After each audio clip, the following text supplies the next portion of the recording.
Welcome back to another episode of Women's Sports Roundup. I am your host, Brooklyn 80s, here with B Sports Buzz, Active AD, my two co-hosts. How, how, Yo, how, how you guys feeling today? How was your weeks? go ahead, B. You go first. Uh, we back again. Y'all said the last video was choppy, so we had to run it back. Hopefully this one is better for y'all. But my week was weekend. I mean, we gotta We got a much better already.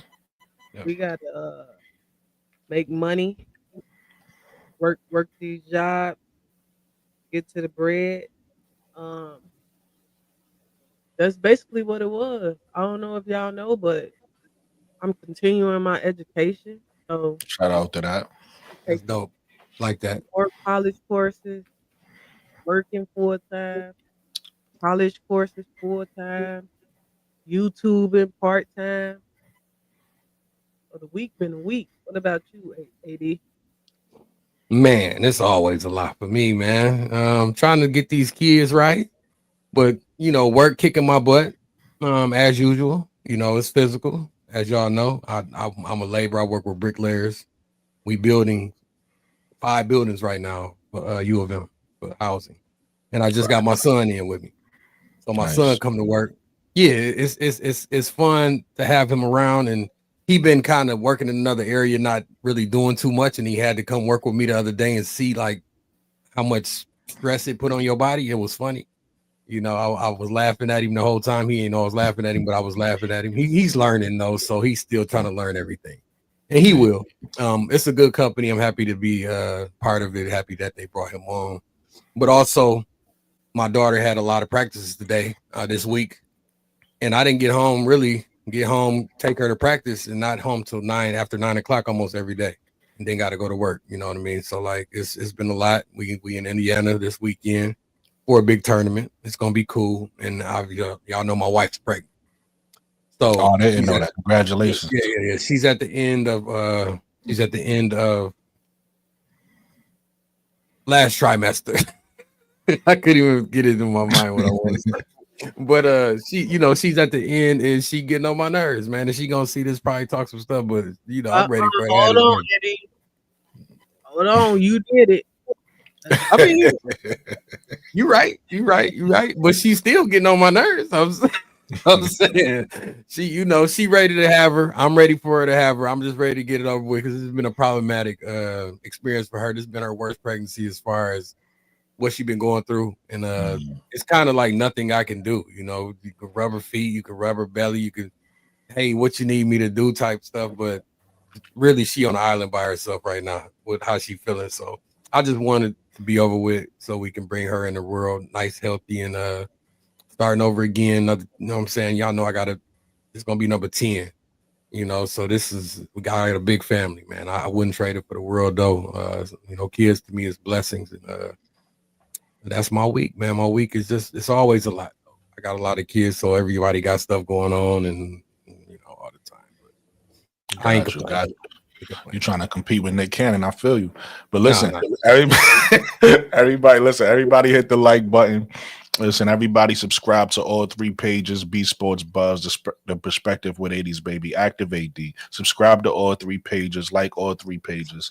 And we trying to bring to you guys some unique content, something a little different from what you get from the ESPNs and all that. Yeah. With no further ado, man, we got some good topics for you guys today. Wait, Brooke. Not to cut you off. Did you hit your mark yet? You hit it? Didn't you? You know what's funny? I did.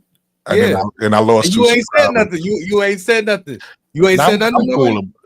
I mean, not really. Nah. I mean, I went in KSAP chat last night, and I said I got over the hump or whatever the case may be. Yeah. Maybe, but nah, I'm chilling, man.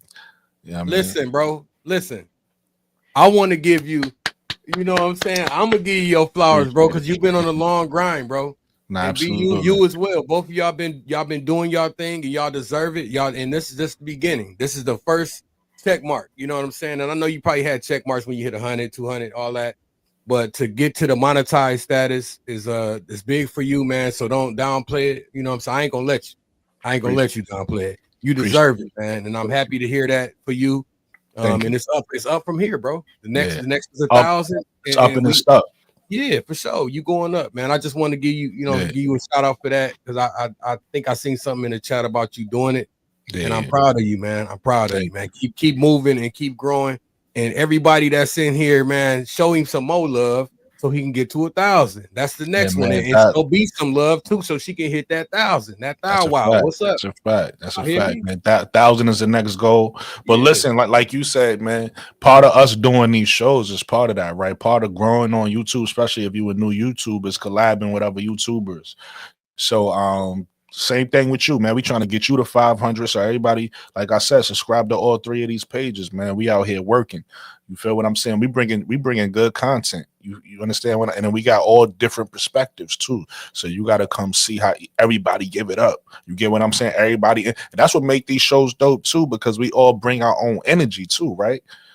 AD's energy a little bit different from mine, right? B's energy is a little bit different from mine, and we add that together and we provide a great show for you guys. So definitely, y'all got 3 meccas on this stage. Right? Talk about it. You know what I'm saying? Very Chicago, very New York, very facts. Yes. Yeah, that's a unique show. You don't get be right. I didn't even think about that. You don't get this type of energy on every show. Right. Because we bring to you the city for real. You really get in the city. When people hear me talk, even New York, this is a crazy thing, B. I could talk to New Yorkers and they'd be like, yo, you so Brooklyn, right? Just because of the energy I get off. New Yorkers tell me that, like, yo, you Brooklyn. Like, and I'm sure the same thing from y'all. I'm sure you super Chicago, you super Detroit. And it's, you know what I mean? We bring that energy. And it's, it's a beautiful thing. Jackie, I appreciate you. But listen, like I was saying though, we got some good topics for you today. We got a game we're gonna play at the end, so stay tuned for that. You definitely don't want to miss that. But with that said, B, what's the first topic you want to get into? Man, the WNBA doing WNBA things again. As usual. Again, as usual. The disrespect to Angel Reese, it gotta end. It gotta stop. It's atrocious at this point. We saw it a lot last season, and they back on the bull again. They back on the same BS. So we got a the WNBA draft is coming up. The season is approaching and everything, and the WNBA decided to drop a video showcasing their 2024 draft pick. So they showed them walking off the bus and they outfits during draft day. Then they show a little clip of them in their jerseys playing ball, either practicing, doing a media shoot or whatever. But it's in a jersey. It just shows them transitioning from the draft to their team. But Angel Reese, she ain't transitioned to no team. She ain't play basketball last season. She ain't averaged 13 and 13. She ain't break multiple records. She ain't lead the league in rebounds. She ain't break the double-double record. She ain't do none of that. Her season did not exist. So she didn't get a video with her jersey on because the Chicago Sky did not draft her at number 7. That's terrible, man. It was a pipe dream. We was all dreaming. So 80, what you think about this video? I know it's little, but like I said, little things turn to big things, and big things become problems. So what you think about this video? 80. Oh, me, my bad. I thought you said 80s. My fault. We saw our names are so similar. That's my fault. But what do I think about it? It's messed up. It's no excuse for it. I'm saying, look, she one of the faces of the league, whether people like it or not. All right, like it just is what it is. Angel is a big factor in what's moving forward with the W, and people need to show her some respect. Number one, this is a slight, and most people, the average person, gonna miss it. The average person watch this video and ain't even think about that, right? But somebody like you, B, somebody like Brooklyn, somebody like me who really watch this sport and we understand optics. Right, we understand how people do things to slight people and throw shade a little bit, and this was shady. It ain't no other way around it. It is what it is. Let me give Big Bro K Sapper what up. Salute, my brother. It's been a minute, but I don't like this. I don't think it's cool. We know what she did in the league, and her and Caitlyn is pushing this thing forward, and it's gonna be more people to come in and move it even further. But for them not to show her no type of highlight in a jersey or in a warm-up outfit, and everybody else they showed that for, like, why? Why? We know she beautiful. We know she runway status. We know she's a pretty young lady, right? But she also dominated on that court. So give her the respect that you gave everybody else in this video. I don't like it. And they need to put some respect on her name. And that's all I'm gonna say about it. You know what I'm saying? So what about the league, and this is the league doing it too, which makes it even worse. I can see if it was a fan. This is the league we talking about. Listen, I'm gonna say a word off of what AD said. I'm gonna say a word my girl always say. Period. Right. Yeah. Right. Yeah, I'm saying he hit the nail on the head. It was shady. You feel what I'm saying? And but this ain't nothing new. We seen this last year when Angel Reese was drafted. She had a game and you couldn't find it nowhere, right? They didn't air the game, and they had to go back and correct that because the fans spoke up, right? The people spoke up. So again, this just seemed like more the same to me, right? They still ain't figure it out. Like, you still ain't learn. Okay, Angel Reese, again, it's people feel like Caitlyn is the most popular player. Some people feel like it's Angel. Whoever you feel like is the most popular player, it doesn't matter. You're top two. You feel what I'm saying? So for you to have all this support behind Caitlyn and have almost like the opposite behind Angel is glaring. You know what I mean? And to me, that's sad because Angel Reese has a fan base, right? It's a lot of us that's here because of Angel Reese. So it's like we just want the same respect. That's all. We just tired of the disrespect being put on our girl's name. That's all. Nothing again, because the fans and the trolls is gonna troll. Nothing against Caitlyn. She deserves everything she get. I'm just saying Angel deserves the same type of energy, the same type of light. That's all.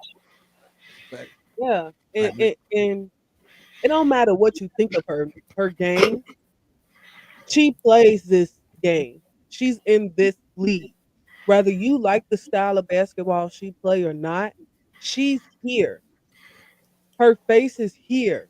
Her likeness is her likeliness is here. Her fans are here. People watch her. People come to watch her. People come to support her. She is and probably will be for a very long time one of the faces of this league. And you basically just said her 2024 season didn't exist. She didn't do anything. She didn't play basketball. Cam Brink, unfortunately, was the one who got injured, but you got a video of her laying the ball up.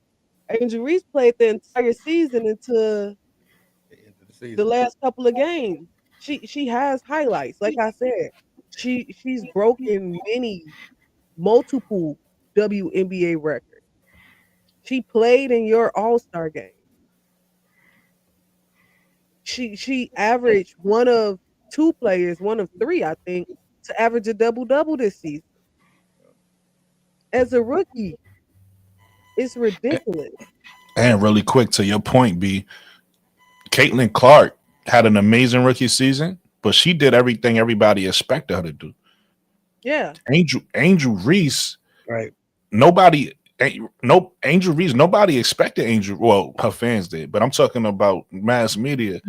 She did things nobody expected her to do. Right. So that's way more impressive, right? Like she came out and defied the odds. Everybody was thinking that she wasn't going to translate and that's why she dropped in the draft. And she came out and had one of the most historic rookie seasons ever. You get what I'm saying? Mm-hmm. Of course, it's Angel Reese, so you're gonna have people that want to focus on the negative. They're gonna talk about her field goal percentage and this, that, and the third. But so what? You know what I mean? If you take a look at the other end of the side, it's two sides of a basketball, right? It's two sides of a basketball. If you take a look at the other side, she was one of the best defenders in the league. Nobody want to talk about that. right? And again, not comparing them, but Caitlin struggled on the defensive end. She had a solid offensive season, struggled on the defensive end. So it shows like you can affect the game in multiple ways. And where Angel Reese affects the game at wins you championships. We all know that because she's been winning since high school, right? So regardless of what you think about her game or you think about her field goal percentage, her making layups and whatever you want to say, her impact on a team leads to championships. That's a fact. You get what I'm saying? And like unrivaled too. Think about unrivaled. Obviously, we know about LSU. She won all through high school. AAU. She's been winning her whole life. Sold out first for unrivaled. Angel jersey sold out in 2 seconds. Her resume is her resume. You can't take that away from her at all. Hey, you want to know how I know it sold out in 2 seconds? I was pressing pay and got an error message. They got an error message. And I'm used to I battle for shoes online. So I'm used to, getting what I want it online and stuff. It's sold out. And this is another example of the W failing. They're really quick.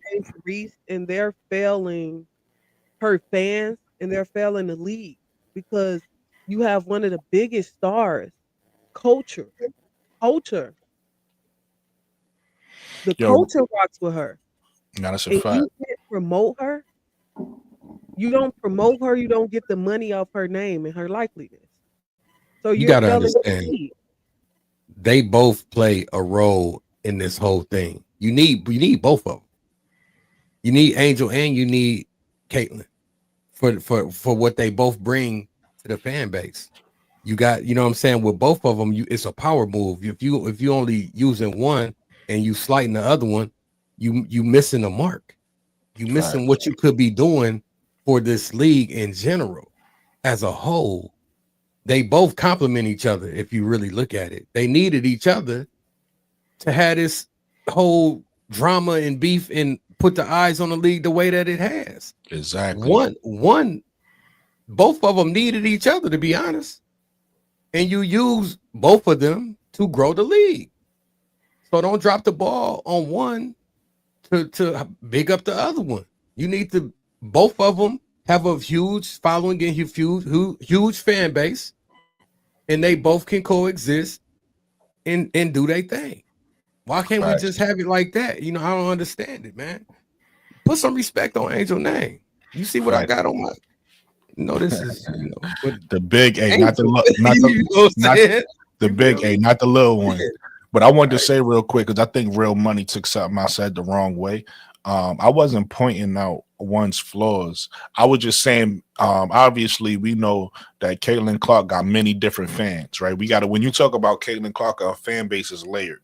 You got certain fans that's just fans of basketball, and I wasn't talking to them. So if you a Caitlin Clark fan and you a fan of basketball, that wasn't for you. I was talking to the trolls, right? And you got certain people, certain trolls that anytime you bring up Angel Reese's name, they're gonna talk about what? One thing. Oh, her field goal percentage, this, that, and the third. So I was pointing out that it's two ends of a basketball game, right? You could focus on that all you want, but then you ignore this part, which was she was great at. And then I was ending my point with saying, and this wasn't a knock to Caitlin, this is just facts. So if you can't handle the facts, you can't handle the facts. Caitlin is not a great defender, and she says that herself. If you notice, every time she talk about defense, she make a joke. She knows she is, so it's okay. Caitlin Clark is an amazing player even without the defense, right? All players are built differently. My point in bringing what I set up was the point that AD just made of how well they could complement each other, how well they need each other, right? If you take a look at Caitlin Clark's game, it's real offensive centric. She's one of the greatest offensive players we ever seen in women's basketball. If you look at Angel Reese's game, Angel Reese has everything that Caitlin doesn't have, and she's one of the greatest at that. She's one of the greatest at rebounding, defense, intangibles. And I was making a bigger point for people with basketball knowledge, right? Because some people don't have basketball knowledge. They think stats and assists is everything. So I was making a point letting people know that what Angel Reese does, even if it doesn't look sexy, even if it doesn't show up in the stat sheet, it affects championships because she's been winning since high school, right? So she gotta be doing something right? Like they focus on the 2 or 3 things she struggles at, and ignore everything she do. And my point was, Angel got to be doing something right, because what Angel does has been leading her to championship since high What school, since Angel AAU. does is win. Right. What she does is she wins. And she So wins with this style of basketball that everybody think is ugly.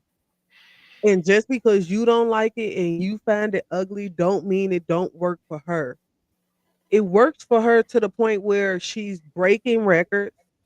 She's averaging double doubles. She's winning at life. She's winning at basketball. And it's going to continue to make people mad because she's doing what they couldn't do with an ugly game, with a quote unquote ugly game. facts. Look, And I don't even. Go I ahead. think Go the ahead. game is beautiful. Now I was piggybacking on B. I actually think, me personally, I'm not saying everybody got to. I think Angel Yeah. game is beautiful. I love what do Angel do. You know what I do mean? too. I love the work Angel put in. But let me just say this, and you go AD, because I just want to land my plane with this. Real money. I just think you taking some of the things we saying the wrong way, because we're not dissing Caitlyn, right? We talking. This is a basketball conversation. So sometimes you use We're not even examples. talking about Caitlyn. Right. Sometimes you'll use examples to try to make your point, but this is not what I was saying. I'm talking about me personally. What I was saying wasn't a diss to Caitlyn. Like, so I hope you wasn't taking it that way, because I see you defending her a lot. Like, you don't got to defend her. She not being attacked. But get We're it, gonna D. we're gonna let Real Money do what he do in the chat. As long as he keep it cute. I fuck Right. with Real Money. Real Yeah. Money's cool, but sometimes like he feel like the need to like really, like you said, just put a battery in his back. And it's like, not certain people do that. And if you see, I listen, I respect it, and it's for any player. It's not Caitlyn, it's any player. If you see a certain individual that creates content and you feel like they disrespecting your player, I get that. But this particular group right here, you should, if you've been around us long enough, we don't hate on nobody. We tell the truth. We truth tellers. So if I'm telling the truth, you don't gotta feel the need to defend yourself. If I'm just keeping it funky, you get what I'm saying. But I fuck with Real Money though. He cool. I gotta say this. Everybody, y'all know I'm a Caitlyn Clark fan. I'm a fan. I've been to see the girl, all that. You know what I'm saying? So like, I'm a big fan of Caitlyn, and she got a problem on defense. That's a fact. I mean, And that's self-proclaimed. She'll tell you that. you know what I'm saying? Right? So like, you can't really get mad at what the facts is. Yeah. She need to get better at defense. That's one of her flaws. She know it. I know it. People who watch the game and know the game, they see it. You know what I'm saying? And that's not no knock on her. That's just one of the things she got to work on. Everybody got flaws. Facts. Nobody on that play this game is perfect. And the crazy Jordan thing wasn't perfect. is, crazy You know what I'm thing saying? is, So like, they continue to point out Angel flaws. Continue. Every other day is a new video pointing out her flaws. But as soon as we state one fact, everything breaks loose. The That's a dams fact. break. The dams break. Cities start flooding Right. because we state one fact. You jealous? We You a is hater? You're racist? 10,000. Yeah. It's I 10,000 mean, YouTube videos pointing out Angel Reese flaws. and she We say keep defying the Caitlyn, odds. This was crazy. we say Caitlyn You know what I'm can't play defense one time, and the chat is on fire. Mm-hmm. So who's the insecure fan base? That's a fact. That's a good point. And we're gonna leave it at that. The W continue to disrespect Angel. We as fans, we have to put our foot down. That's why we have these platforms to continue to push positivity surrounding her name, surrounding her likeliness, her image, because even the league she plays in can't find a way to respect her and what she does for the league. Facts. Um, so that's why these platforms are important. That's why it's important for y'all to like these videos, comment, subscribe to the page, because we're trying to push a new image of her in the algorithm. It's so many videos of people talking bad on her and disrespecting her name and disrespecting her as a person. It's important to to break that and just uplift all of women in basketball. Every last one of them. Uplift all of them. So that's what we trying to do with our platform. We're going to move on from the WNBA and we're going to get into college basketball. We know it's come to an end. UConn came out on top. They beat South Carolina for the NCAA championship. AZ Fudd was MOP, and as soon as the championship was over, well, during the championship, the portals opened. And as soon as these teams were knocked out of the tournament, players start joining the portal like no other. Big names: Tanaya Latson, Olivia Miles, Cody McMahon, Sarah Williams, Kate Koval. UCLA then lost all of their freshmen. A starter in London Jones and a bench player in Janiyah Barker. Just today, UCLA then lost half of that team.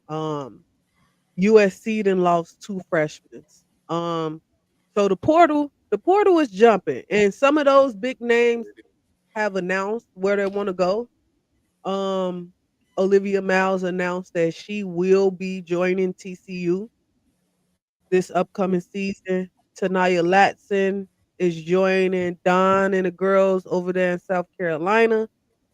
Um, Kate Koval have decided to leave Notre Dame and join LSU.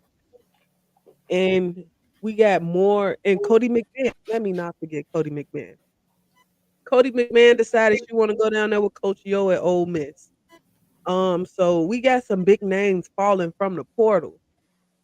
From the action that's happening so far in the portal, who do y'all think is winning? Who's winning the portal right now? Like cooking up something real hot. Who you got, Brooke? I mean, there's only one. There's only one answer, and that's the Gamecocks. Once you get to Nia Lotson to come play for that team, the thing that they was lacking, they got right. They didn't have no creative guards. Obviously for Wally, but she didn't get a lot of minutes.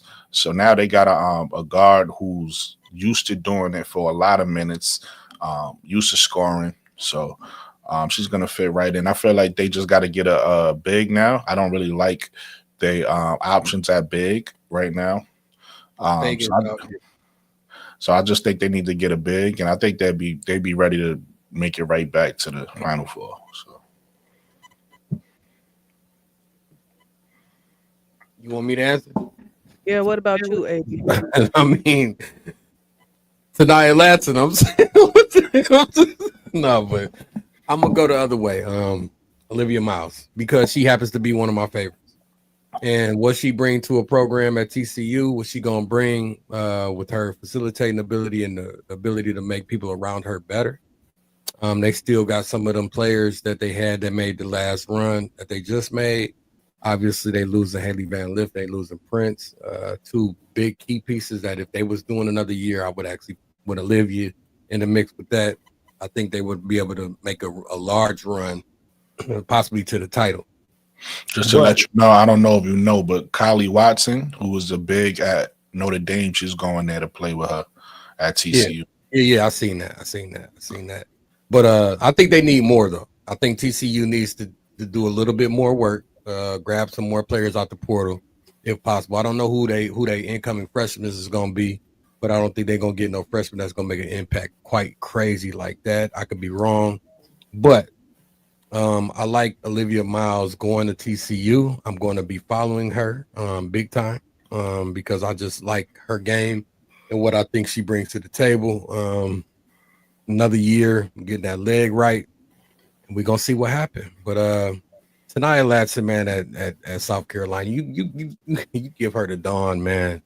If Dawn do what she need to do the right way and give her the minutes that she need, because you can't shortchange it. You can't shortchange it. She one of them players that need time on the floor. So Dawn, you got to do the right thing with her and let her get that time on the floor. My biggest thing about the South Carolina situation with her is who's starting. Is Hmm. is Tessa? Is Tessa Johnson starting or is Malaysia starting? Now, I'm thinking Lane's Tessa's not gonna start. starting. I think Tessa's gonna start. And I think that's gonna be that may rub Malaysia Fawali a little bit on that. She might she might not appreciate that. And we do know this. It don't matter if you start the game, do you finish the game, right? Do you end the game? Are you on the court when it matters most, which is most of the time at the end of a game? But It's what possible. It's but possible. listen, what they got though, because we know what Tessa means on the defensive side, right? And she can still space the floor and shoot. Obviously, Malaysia can create her own shot, you know what I'm saying, like no other on the team. You know what I mean? Now that Tanaya Latch is coming in, she might be a little better at that. But Malaysia, when it comes to creating her own shot, she's top tier when it comes to that. She just makes a couple bad plays here and there and costly turnovers and stuff like that, especially in that championship game. But I'm wondering who's going to be their starting five. I We was, know I, Joyce. We know that's Joyce is going to start. We know Tanaya Latson for sure she's starting. You know Raven's going to start. Bree Hall is out of there, right? Yeah, Bree's gone. Fagan is gone. So I'm just wondering because it's going to be one or the other. It's going to be Tessa or it's going to be Malaysia Fawali. nah, Who's it Malaysia going? can't. She can't start in that lineup. But I was gonna help you out though. Somebody is You gonna be they happy got with? they have a player who might Before y'all get they, into the they, starting lineup for South Carolina, Yeah. I think Coach Yo Cook. no, hold on, because I don't want you to switch the subject. I want to say something about what you're saying before you change it, and then we Okay. could switch. Um, it's not is she hasn't decided on the team she's going to yet, but Gianna Neepkins is meeting with South Carolina, and if she go to South Carolina, to your point, that's gonna make it even more interesting who starts. Right? Is it Tessa? Is it Gianna? Because it's definitely not gonna be Fawali. Fawali's too small.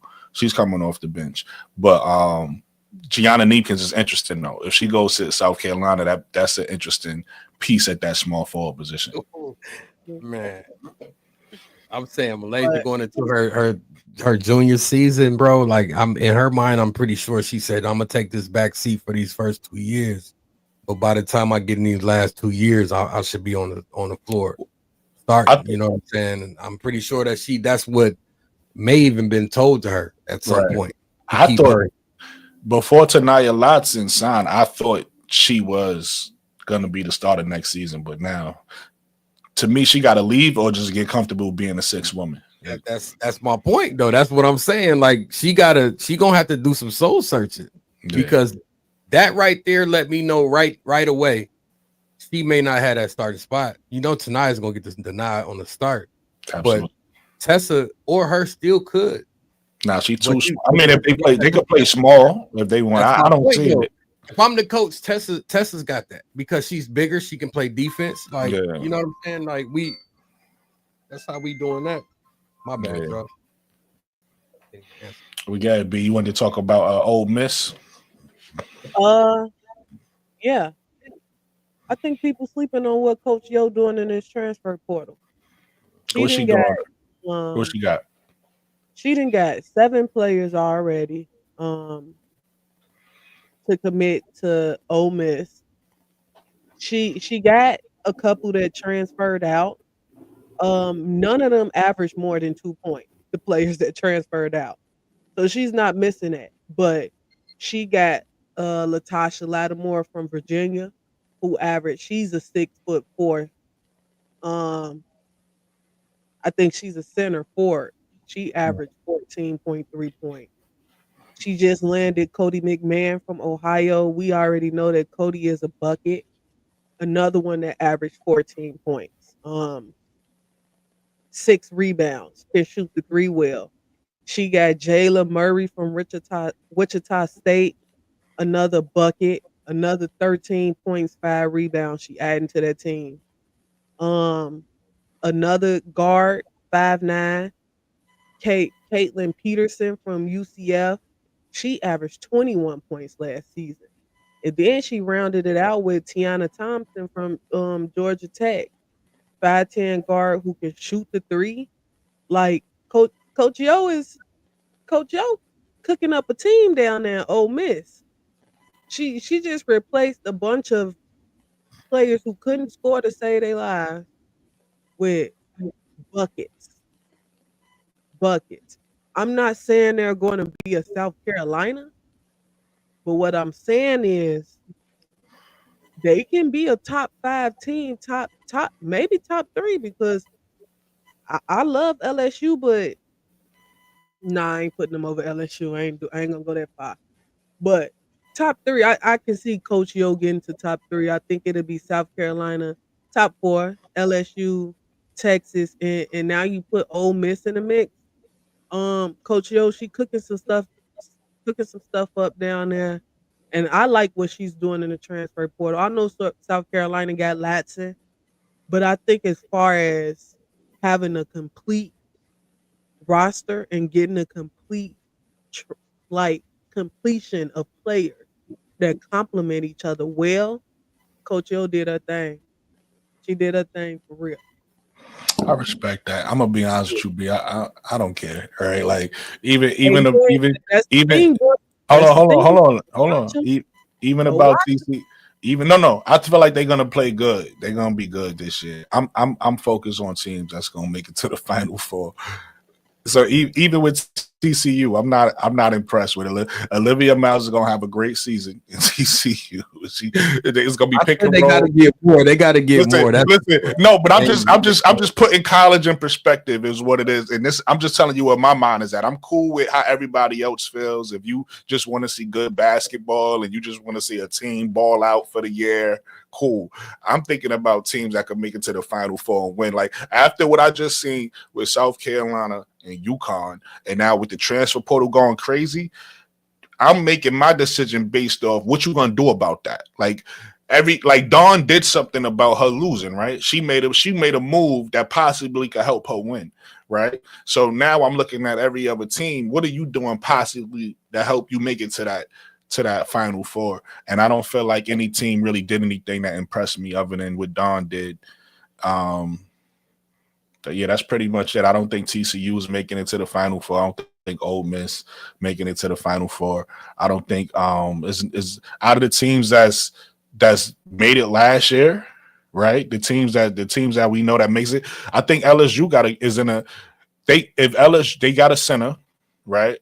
They got to get a point guard. I think they put themselves in a position to make me say, okay, I see what they did. They putting themselves in an opportunity to now rival South Carolina and UConn because right now, to me, those are top 2 teams, right? UCLA, you just said it. They lost a lot of players, but they still have their core.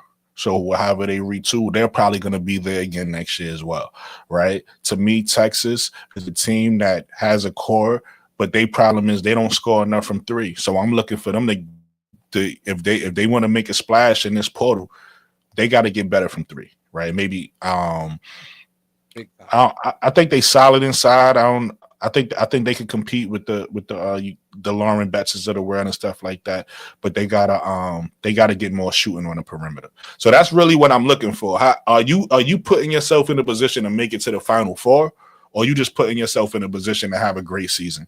A lot of these teams is just signing players. They're gonna have a great season, but they're gonna be out by the Sweet 16. I can't make a real determination until I see everything. Yeah. Right. I gotta see what it looks like when it's all said and done. What the rosters look like with the portal is all dried up and we see what's what. Then I can make a solid, approach to what I think is gonna happen with each individual team. I do like what Coach Yo is doing at Ole Miss. I love what she's doing. I like her. I like her whole vibe and energy, just how she is as a coach. You know what I'm saying? But if you put a lot of pieces together in that 14, 15, 13 range that them girls can go out and get a bucket, and depending on what system they came from, maybe they was being held back a little bit. We know that some of these coaches, some of these teams don't let players just take the reins and do what they do. They got to play in a certain system and play a certain way. And some of these young ladies might have talented that we don't even know. So Coach Joe can get these girls to buy in and to mesh together, what she cooking up might end up being something special. You just gotta wait and see what happens. I do like all the pieces that she picked up. I think she's definitely on fire with what she got coming in for next year, and I'm gonna be watching them next season for sure. For sure. Now, Final Four, I don't know. I can't really make them. Everything looks good on paper. Even Tania Latson look good on paper. You got to see it happen though. You know what I'm saying? You have to see how it play out. Yeah, she got a connection with some players on that team and all that, but that don't mean that it's gonna work. It might be some ruffled feathers. It might be some ruffled feathers. So all that's true. You know what I'm saying? So all that's true. So I just want to be clear on my stance. And again, I don't disagree with nothing you just said. My stance ain't, of course, none of us know what's gonna happen. You can have a Cinderella team, you can have 100, you can have 101 different scenarios. So these are all predictions. None of us know the future, what's gonna happen. So when I say what I said is based off who do I feel like made a significant move to do something about making yourself better, right? So of course, I'm not impressed, but I don't mean that I don't like the coach. I think I like the coach, and I like all the players that went to Ole Miss. I still don't really see them challenging a UConn or somebody like. I'll be honest, that's just my opinion. Cool. If y'all feel like, oh, nah, they definitely gonna beat UConn now because they got this. If y'all see that, cool. I don't see it, and that's where I'm making my decision. At I'm not saying that she made bad moves. I think Ole Miss made great moves. I think TCU made great moves. I'm still waiting to see what Notre Dame gonna do because I don't feel like they done yet. My point is, none of these teams that's making moves. My point is, I don't think none of these exactly ain't did nothing yet, but I don't think none of these teams that's making moves has made me feel like, oh, we got a new powerhouse South Carolina got to look out for. I don't feel like that. That's what I'm saying. I'm making my decision based off of what are you gonna do? It's a transfer portal, right? To me, this free agency in the league now, and these teams is trying to get better. If we talk about the WNBA and the Liberty just win a championship, right? And now you Phoenix and you signing Alyssa Thomas, you're not signing Alyssa Thomas there just to lose in the first round. You trying to challenge Liberty, right? These teams is trying to win a championship. So now when I'm looking at all these players in the transfer portal, and you got these players coming to sign to your team, what you gonna do about a South Carolina, or what you gonna do about a UCLA? What you gonna do about a UConn? Because these teams is in your way. So now when you building your team, you got to be thinking like, okay, that's why I like what LSU did getting that big. It's not a significant move. She's not like a great player, but she's a player that you could say if LSU runs into a UCLA, they now can match up with Lauren Betts better than they could last year. And that's what I'm seeing. What are you doing about why you lost? And that's why I like what Dawn did, because Dawn lost because she ain't have no creativity. She got creativity now. The only other thing I think Dawn need to do is get a player that could match up with a Lauren Betts. Like, just get a big that's solid, that could match up with the bigs in the league. And I think Dawn got a chance to win a natty next year. So that's how I'm looking at it. That. Yeah, so the transfer portal is doing what the transfer portal do. It's causing ruckus, causing some commotion, shaking things up. Like Brooke said, like AD said, we're seeing new faces join new teams, and it's out of the ordinary to see them. It was weird seeing Olivia Miles in a what's TCU mascot? Corn frog? Yeah. In that jersey. Like we used to seeing Olivia Miles in the green and gold, and now she in purple and black. So new faces on new teams. It is good to see where the teams go and how they look once the season start. But we're gonna move on to the next topic. For this topic, we're gonna open up the panel. We only have 5 panel slots. So first come, first serve. We're gonna open up the panel. We're gonna get into a debate. One of the biggest debate that I've been seeing on Twitter for the past couple of days is do college coaches develop? Do they actually develop these players? We see some of the top college coaches in a Pat Summit, a Gino, Kim, a Don, Tara, and we see them have success in college, and ultimately those players transition to the W. Some of them stay, some of them go. But do they really develop players in college, or is I that got a up to the player to develop? Go ahead, AD. question. When it comes to player development Mhm. and teams that are consistently making it to Final Four, making it to Sweet 16, Elite Eights, championships, what do they have in common? Is it Is it the actual development, or is it that a lot of these top schools get 5-star athletes? Which one is it? Is it the actual development that takes place on their campus and in their practice and in their facilities, and these coaches are putting them in winning situations? Or is it that that school just gets most of the top players, you throw them together, and it is what it is? I'm saying, so a lot of times, the way that I feel about it, I do feel like there are coaches that can develop players. Don't get it twisted. They put in work, but I also feel like there is an advantage to some of these schools getting the most talented players to come out of high school. I mean, that's just a fact. And now with NIL money on the floor and people chasing their bag, rightfully so, because I would do it too. You know, is the playing field. The playing field still ain't level because schools don't got the NIL money to give out. The smaller schools, right? You don't, you know what I'm saying? The bigger schools got the more money to give out, can bring the talent in. And that's just a fact. I'm for a minute, I'm just gonna talk about my Michigan Wolverines right here, home base. And we talking about on the football side real quick. Out of Belleville, right up the street. They got Bryce Underwood. He changed his mind from going to LSU. He was the number one quarterback in the nation. And Michigan said, we about to give you stay at home. We about to give you 12 million. Bye, LSU. My mind just changed. That he looked at them dollar signs and said, you know what? I'm gonna go and take my talents to home and stay home and then play at Michigan. You know what I'm saying? So like that money talk, man, and some of these colleges got a bigger bag to give out. And so they can draw more talented players into their program. And it's kind of unfair if you really think about it. You know what I'm saying? But that's just the way of the world. That's the way, that's how I go. And that's how it's been going. It's been like that even before NIL, honestly. But yeah, I do think that certain programs do develop and develop players, you know what I mean? And it's certain programs that somebody like Dawn got great players on her starting lineup in her bench, and most of her bench players are still gonna go to the W. Why you think that is? When a bench player on another school, another program they might have to go overseas to play professionally. They ain't gonna get a shot in the W. A lot of Dawn players gonna get a shot in the W because they know her pedigree. They know what she brings to the table as how her program develops young ladies, right?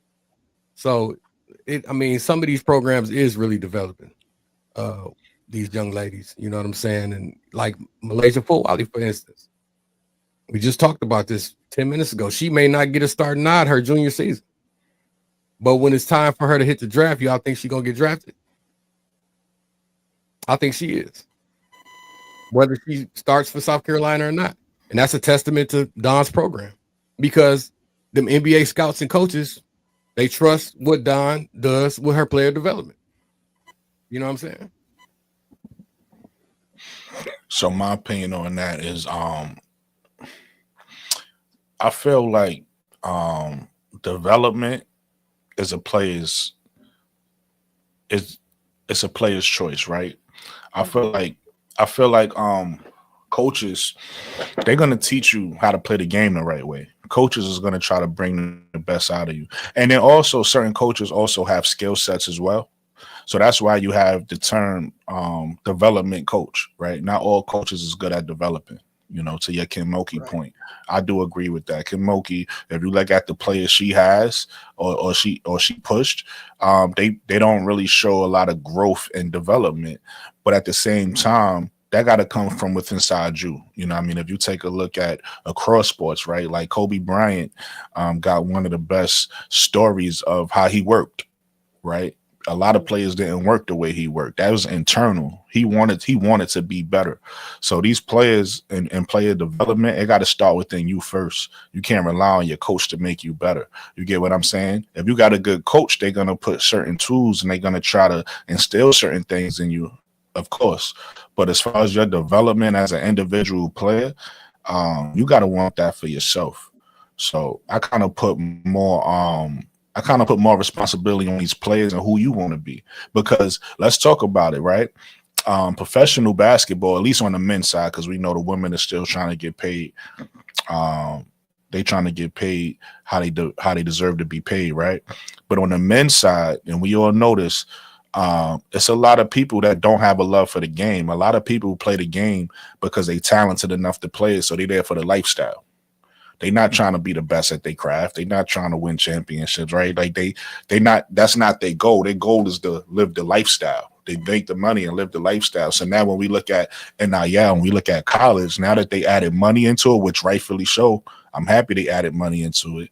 But it's gonna really show who's who, because now that you making these millions, are you gonna be comfortable making these millions and just living the lifestyle, or are you gonna continue to build your game and become an even better version of yourself so that when you make it to the next level, you can make an impact on the next level? We're gonna see. I think because NIL is new, we ain't see the long-term effects of it yet. But soon we gonna see girls just playing in college and that's it. They not going to the pros because they never develop. Right. And then we're gonna see other players who really work on their games over the 4 years and really develop, right? So to your point too, AD, about Malaysia Fawali, we're gonna see the type of person she is, because she got some decisions to make. And I respect every decision she make, as far as if she decides to stay with Dawn and say, you know what, I'm gonna come off the bench, I'm gonna win these championships with Dawn, I'm gonna come off the bench and I'm gonna learn and grow in my game here.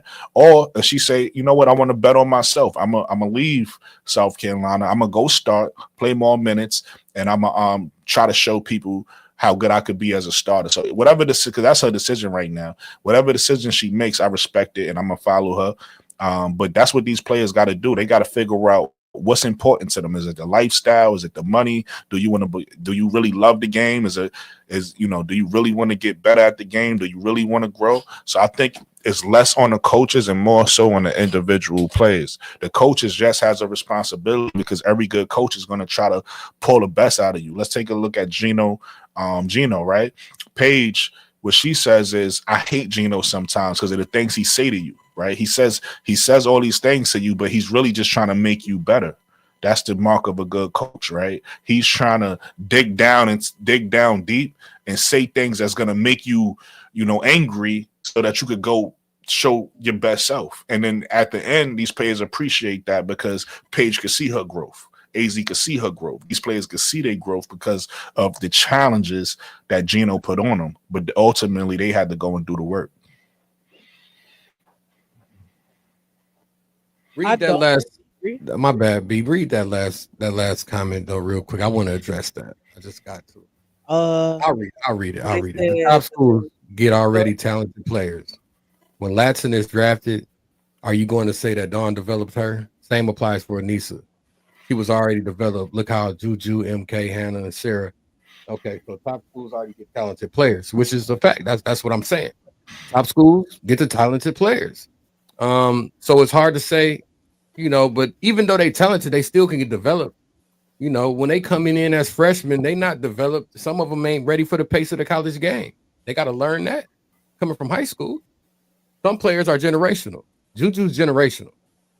You know what I'm saying? She's different. Like, she came into the college ready for that. She one of them, I can come play 1 year college, one and done men's side. I'm out of here. If they had that rule, like, she could have went to the W and probably put in work this year. But that's not for everybody. Not everybody's ready for that. No, we can't say that Latson is going to be Dawn is going to develop her, but Dawn can instill some more things in her.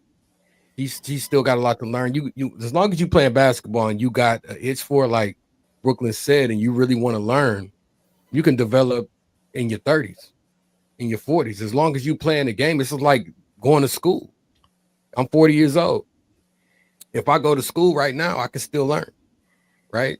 You never can stop learning if you put the effort in and you really had that drive. Somebody can teach you something on every level. I got something that I say about me, and it's kind of off subject. When I'm out working, it doesn't matter. Like, I take heed from what older people say to me, but somebody younger can teach me too. Somebody who's an apprentice might have something that I can learn from.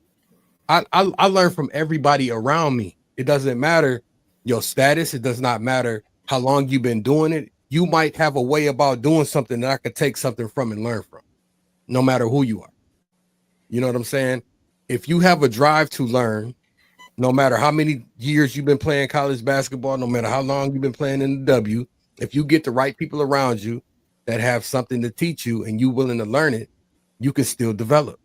No matter how old, how long you've been doing it, you can still learn. So we can, I mean, that's a slippery slope. Latson is very refined, and she's she's definitely a great player. But can she grow her game? Yeah, Dawn can teach her some things. Dawn have been around. Dawn have done some things herself in the league and in college. So, you know, she could take her to another level, is all I'm saying. Just because she's the top scorer in the college this year does not mean she can't elevate her game even higher. So Dawn may be able to develop her in another way we may never, we thought unimaginable. You know what I'm saying? Let me say this real quick before Coach go. To piggyback off what AD is saying, Unrivaled showed you that these are girls that's in the pros and they still developing. These are Fee's an MVP and she still, you can always develop.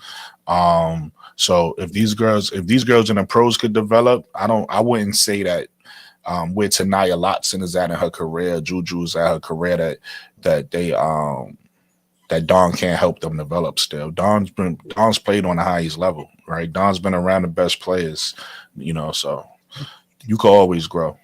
I think it's kind of IQ wise too, though. Like, I think it's kind of disrespectful to Kim Oki to say that she don't develop her players. Explain. Kim Oki probably has more W players who's gone to the league than a lot of coaches. She has more than Don, actually. I get what you're saying. I get what you're saying. There's a difference between being able to send them to the league and actually developing the skills so they'll be better in the league. But I think, like you said, is a double headed sword. It's like it's two things. Two things have to work for a player to develop. The coach has to actually teach them things, and the player has to actually be receptive to what is being taught. I can tell you that the lake got water. I can hold your hand and guide you to the lake where the water at, but I can't force you to drink that water. And I think her resume in itself shows you that she's doing something because so many of these women are able to go to the W and sustain while they're in the W. So she did something. It may not be to the extent we want it to be, but if you look at Michaela Williams, for example, from her freshman year to now, she's gotten better. If you look at Aj from her freshman year to now, her game has grown in certain areas. If you look at Angel Reese, even though she's a transfer, from her freshman year to her senior year, her game got better. Um, you look at players like who else? A Brittany Griner. As her career she went on at Baylor, her numbers got better. Dejanay got on Angel platform and said when she was at Stanford, her defense wasn't half as good as it was when she left Baylor from when Kim Mulkey. So I think we have to give her some kind of credit. Yes, those players are talented, but y'all just sat here and said you can be as talented as you want. You still have to develop. So I just think we got to give her a little bit of credit. I think it's just atrocious to say she Uh just oh. out here just not doing nothing. She got 4 championships. She doing something. She was spoke highly from Cheryl Miller too, by the way, recently. Yeah, like Cheryl was on All the Smoke That was just me. Okay. podcast, and Cheryl Miller has some things to say about Kim Mulkey that lit my eyes up, man. You know what I'm saying? Just talked about how she knew where everybody was supposed to be. You know what, when they was running plays, like she had people, and you know she was a point guard, and the way she spoke about Kim Mulkey was nothing short of amazing about her basketball mind and her IQ. I just want to and put it that may out. not and it may not be to our liking. It may not be offensively amazing. Her stats may not be great, but the pattern that I'm noticing from Kim Mulkey players is they all play freaking defense. They all can defend. That may be her area of development that's good. Yeah, I All was gonna her touch players on are that. good teams. But I was one thing I'm noticing is that all her players can defend. She developed yeah. that. Yeah, I was gonna touch on that. I feel like Kim Mulkey Kim Mulkey is a winner. And I feel like, and that's why I said certain coaches have different skill sets we gotta remember, because I think we confusing what a good coach is with a development coach is, right? I wouldn't call Kim Mulkey a development coach, but I would say she's a good coach. I feel like the player she coach knows how to play. And like to your point, I feel like Kim Mulkey will put players in the WNBA, right? Because you play defense, if you play defense and you can shoot, you got a job in the WNBA. Those are the two things that's like premiums, right? So Kim Mulkey, like you said, she's she's real big on playing the right way, playing her way, and defending. So I do give her that, but I do feel like where she lacks at, again, same way these players got skill sets, these coaches got skill sets. I don't think and just going back to your point of development, I don't think she always prepares her players for the role that they're going to be in, right? And the two players I could point out is two of our favorites, right? If we take a look at Anissa Murrow in a W, had she developed more, and I think she's going to do it because we've seen. This is not the end of the road for Anissa Murrow. But had she developed more of a perimeter game, she would have been a much more dynamic player going into the W. And she really didn't develop that game, right? She right now she's a four. She's gonna play four, and she's gonna she hustles. She's gonna do well at that. But I think her game will go to another level once she add a little perimeter to her game. And the same thing with Angel Reese, right? Angel Reese, when she played under Kim Mulkey wanted her under that basket, right? And that's where she played. So now when she left Kim Mulkey, she got to develop the other skills. So that's all. I don't think Kim Mulkey is a bad coach, but I do think certain coaches have different. Like for instance, when we take a look at Tyler Mars give me more of a development factor to him. Like he's gonna work with a player and work on skills you need to develop. Kim Mulkey don't really give me that. Like she don't want you to develop new skills. She wants you to just with these skills you have, she wants you to maximize those skills. So Angel Reese is a great rebounder. Go do that for me. I'm not worried about you shooting the mid-range shot. Go rebound the ball and play tough in that paint. Whereas Tyler Marsh to me gives me more. He said it. We never thought about Elizabeth Williams shooting threes. He said, Elizabeth, you're going to shoot some threes too. So he's going to develop skills you don't have in order for you to get better at things you don't do well. So I just think there's a difference there. But I do think Kim Mulkey is a good coach, though. Hey, Brooklyn, you What's up? can't. Look, we got some guests on the stage. We got Coach Marcus here. I hear background noise too, by the way. Who is that? Sound I like hear that. static. Yep. It may be me. Hold on. You took. I think that was. You took your hand off the mic. We got Coach Marcus here from Pro Fan Talk. We got What up? Keisha What up? here What up? What up? from Ish Real Talk. And we What up, got my Keisha? boy Emo What's here. up? What's up? Yo, What From up? What up? Twitter. Though? What up? Though? Hey, take your Again, the link headphones off in the microphone. chat. We only have 5 panel spaces open today for y'all to come through. So we're gonna go over to Coach Marcus and get his thoughts on this topic. What's up, Coach? What's going on? Very interesting conversation, and I guess my take would be any coach that's going to get as far as Kim Mulkey did. Um, you look at Bluter, you look at Dawn Staley. Anybody that's going to get that far, you got to have some development skills. Now, I do agree. It all depends on what coaches want to do, because nowadays you walk on a thin line. Do you want to develop or do you want to win? Because Brooklyn, you said yourself, Angel Reese, you get on that blocks because that's what you do best. You don't need to put a square peg in a round hole. I'm in Philadelphia, the Philadelphia area. I don't want to see Joel Embiid trying to cross somebody over and shooting threes. You see what I'm saying? So when you got that type of talent and Angel Reese, you can rebound better than anybody. This person can shoot the mid-range. That person can shoot the three. Let them do what they do best, because that's what wins championships. So I think it's a thin line. I think they all develop. Look, I'm sure you could probably name some coaches that do great at developing, but then you got to ask the question, how many championships are they winning? You know what I mean? You do have that streamline of players that do go to a place like UConn, and now, within the last couple of years, a place like South Carolina. You know what I mean? So how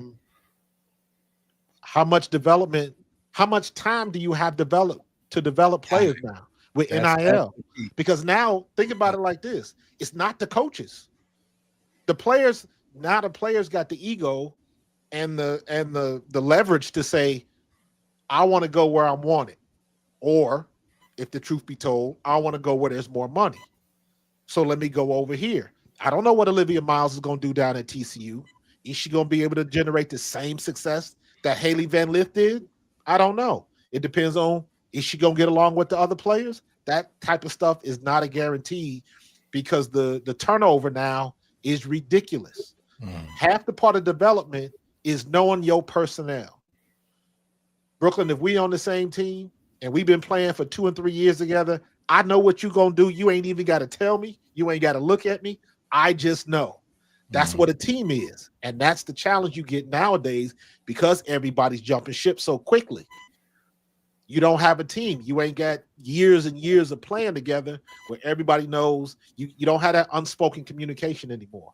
So the challenge of winning the championship is even greater. The learning curve is even greater, and it kind of leans in favor of the schools like UConn and the big schools like that are already going to get those 5-star players coming out, the top 25 in the country. So it's a hard thing to ask a coach to develop, because developing ain't winning.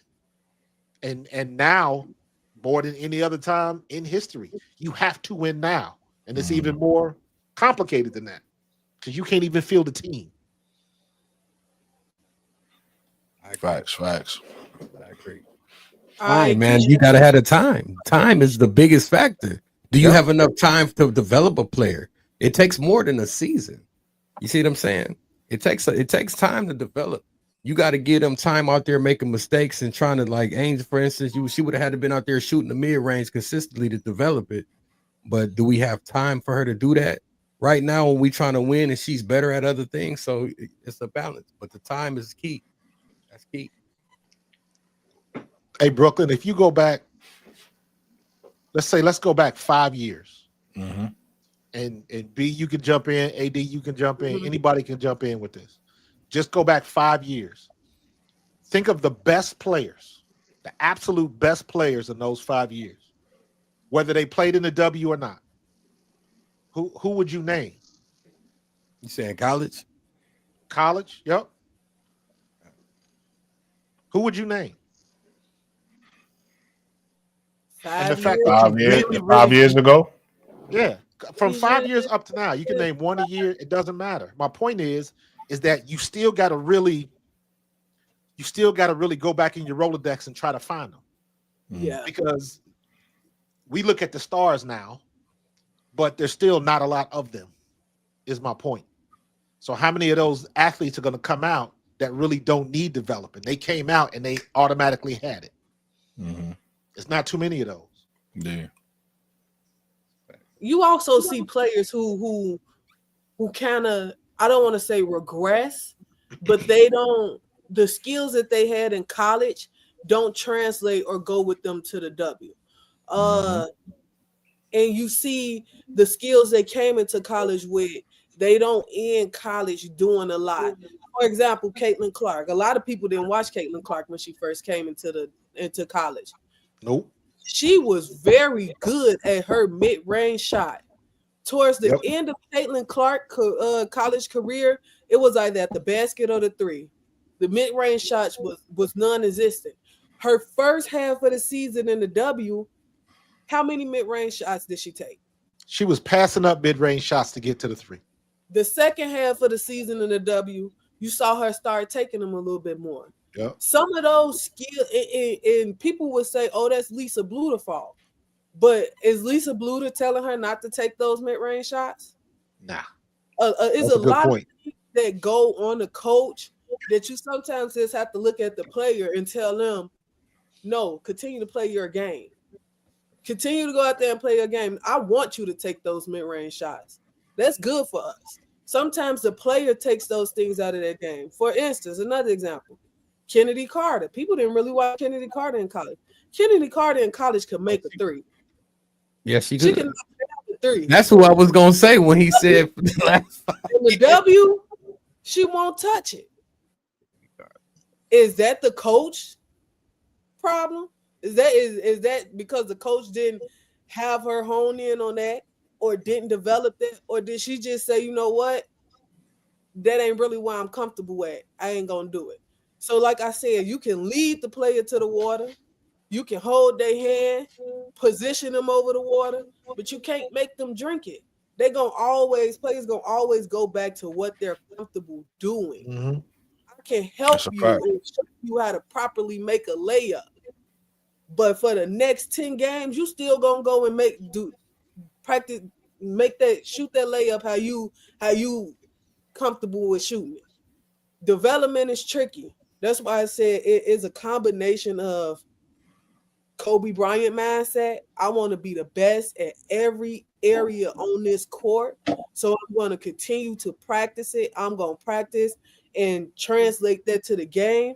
Or you know what, coach, I hear what you're saying, but I'm comfortable with shooting this layup without letting it touch the backboard. This is why I'm comfortable. I'm comfortable with taking floaters.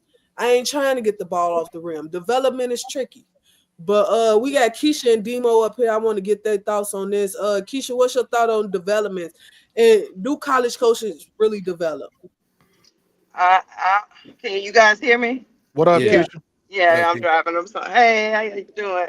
I would say, well, first of all, any coach that consistently wins, I don't care. I don't care what type of players they are, 5 star to a 1 star.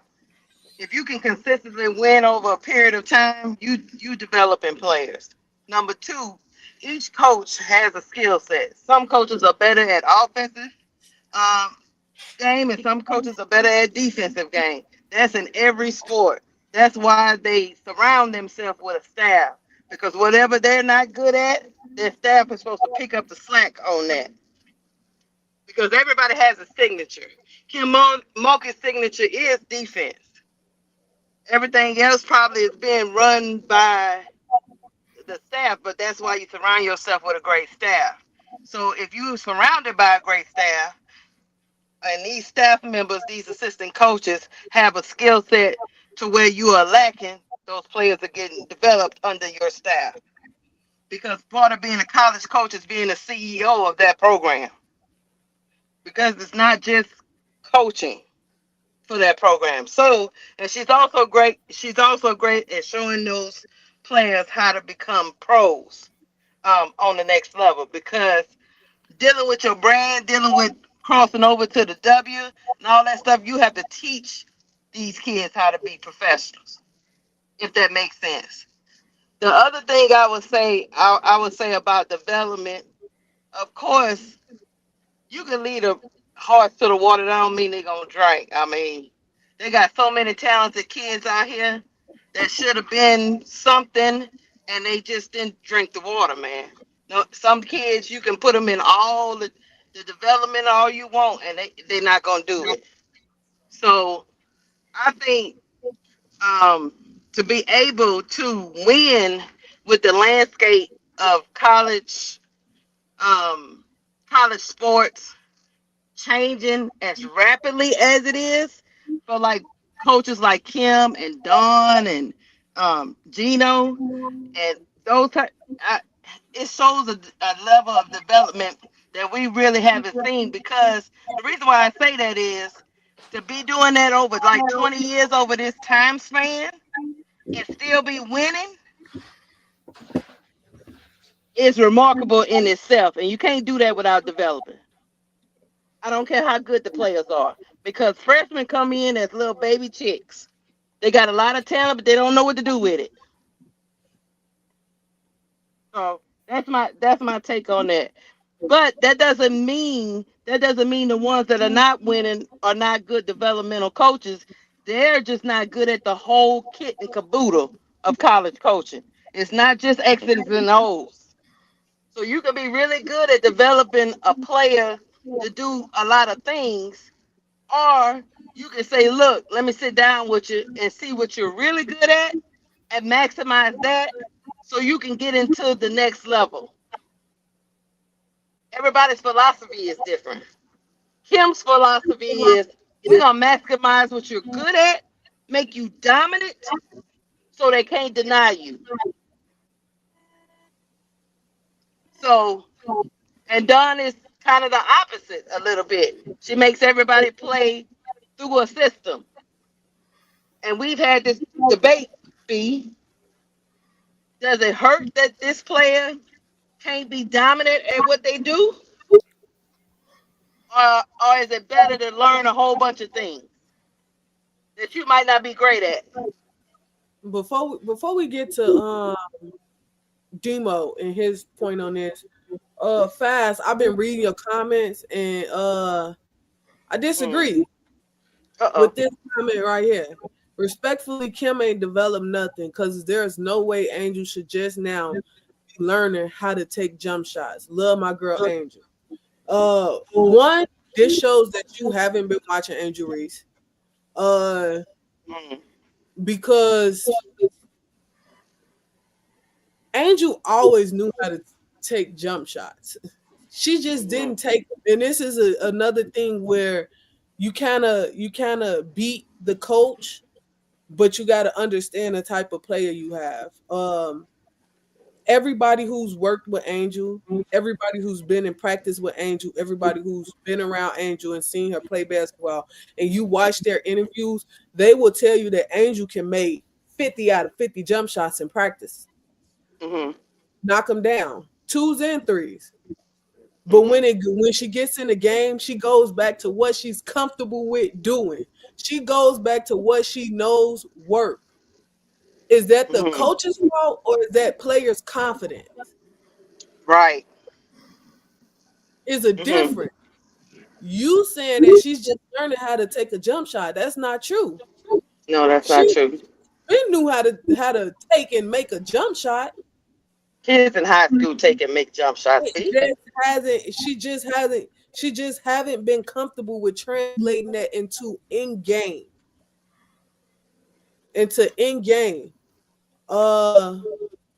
Somebody else got a question for you, B. Angel, somebody else said Kim literally benched Angel for shooting and told her to get down there and get some rebounds. I don't think she was benched for shooting. If you're talking about the Kent State game, it was other things that were going on. But go ahead, Keisha, before we get to Demo. I want to ask you a question, B, because you know I'm an SEC girl, so I don't really watch the other conferences. I'm sorry, y'all. I'm biased, but I watch them when when they doing something. But for every game, no, I'm not gonna sit up here and tell that lie. I'm an SEC girl. I'm gonna ask you something. Was Angel dominant in the post at Maryland? She was, but she took more jumpers. She did take more jumpers at Maryland, but she was predominant. The amount of jumpers she took at LSU, she probably took at Maryland. It was the same, but she was predominantly a post player. That's what she did. But was she this dominant post player? Uh, if you going off numbers, her numbers have increased. Her numbers Okay. increased over the years to her 2023 season. 2024 dropped off, but you also got to look at the talent that was around her in the paint in 2024. Uh-huh. Take it the games that she missed in 2024, but the 2023 season was her best season by far as points and rebounds. Hmm. I was just wondering because um, being good at certain things and being dominant is two different things. Mm-hmm. She is dominant. So sometimes when you make somebody dominant in a certain thing, do you take them from that to do other things? I'm just asking as a coach. Do you take them from that? Uh, I I can't answer that for you. I'll That's a say this fine though. line. That's a fine line of coaching. I'll say this though, and I think everybody made great points. I agree with everything everybody says so far. We want to get to Demo, so I'm gonna make this quick so Demo could go.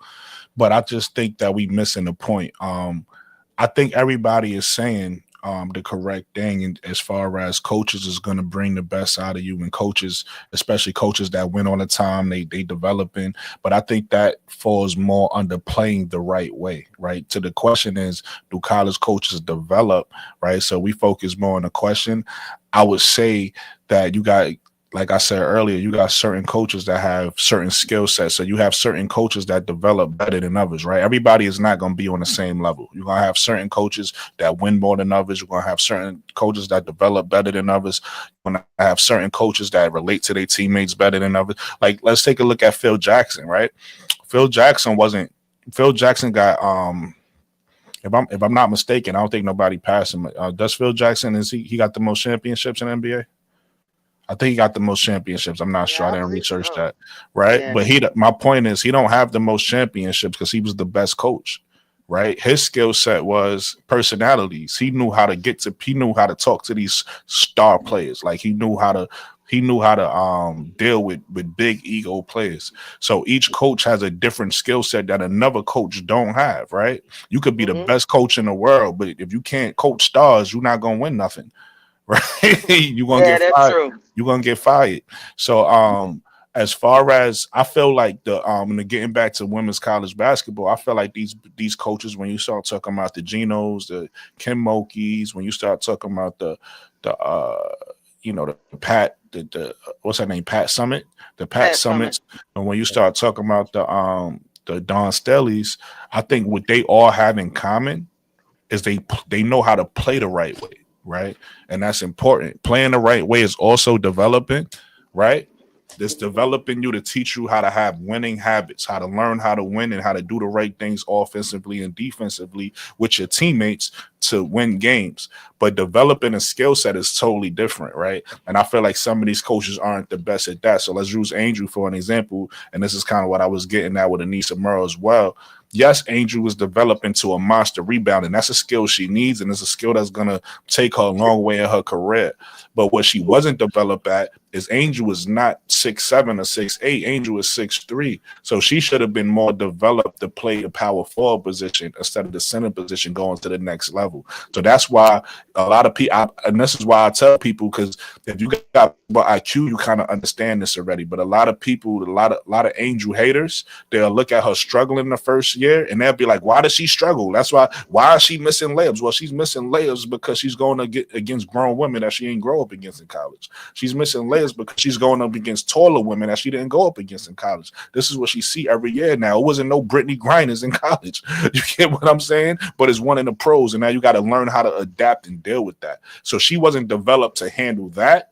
But she was developed. What Kim Mulkey did develop her was to be her best version of herself. To Keisha's point, to the question she asked earlier about did she, was she more dominant when she went to LSU? She absolutely was, because when you take a look at Angel at Maryland, let's be clear for the people who don't know, she was still the leading scorer and leading rebounding for her team. So she was the best big on her team. She was one of the best bigs in the country. But her best season in college was her first season when she went to LSU, and she had, like, to B's point, she had her best numbers, her best season was under Kim Mulkey in that first season, right? So Kim Mulkey did tap into something in Angel and pull the best out of her.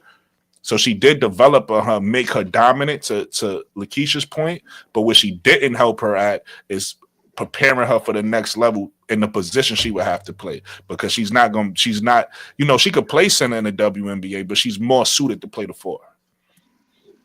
Yeah. Hey, I'm back just in case.